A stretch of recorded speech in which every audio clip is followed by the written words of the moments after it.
Ametraka ireo daty rehetra hanatanterahana ny fanelanelana ireo filoham-piangonana efatra io nambarany CFIP na ny sampana misahana ny fiainam-pirenena eo anivon'ny FFKM azafady io maraina io nampiseho ny fahavonona ny roso amin'ny fanelanelana tokoa moa ny CFIP amin'ny 17 ny volana desambra ho avy izao araka izany dia isy ny fitaovam-pivavahana izay tanterahana eo ao amin'ny FLM Ambatofinaki ny 19 ny volana desambra kosa dia iroso amin'ny fianana voalohany amin'ireo mpiary amin'ny ombinantoka amin'ny fanelanelana eny vohim-piraisana ny CFIP ao anatin'ny raharaha politika sy fitadiavam-baolana ao amin'ny krizy izao ihany moa miantso ny vahoaka malagasy mba hifamela sy hifampiavana amin'izao akatoko ny noely sy fetiny farantaona izao ny mpiandry Razayary Sobeby lehibe ny Toby Ankaramalaza mpanompon'Andriamanitra ny rainy mba anentana ny olom-pirenena ho amin'ny izany fanazavana eo ambony micro any Ravak'Andriamanala sary ny Stéphane Arzafy-Mandimby.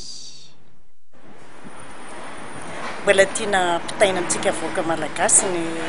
ny afatr'Andriamanitra izay efa nentina teto amin'ny fahitalavitra matv tamin'ny gazety izay takian'Andriamanitra ny fibebahana marina ary indrindra famelan-keloka miteraka fitiavana sy fihavanana ary dia amin'izao faran'ny taona 2024 izao ry havana dia mbola mamerina izany baiko sy didy izany mihitsy ny tompo hoe aoko tanterahana ny fibebahana sy ny famelan-keloka ary ny fihavanana mba iasan'ny tompo eto amin'ny firenentsika ka isian'ny fandriampahalemana sy ny filaminana ary dia ty faran'ny taona 2024 ity isa tokantrano isa mpiankonana isa mpianagaviana mpiara-miasa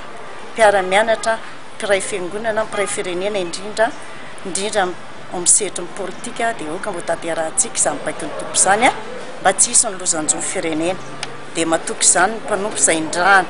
dia ny tenin'Andriamanitra amenantsika hatramin'ny 7 ny tantara faharoa toko 7:4 Isaia toko 5:20 andiny fafito ka hatramin'ny fahafolo Isaia toko 7:20 andiny voalohany sy faharoa Salamo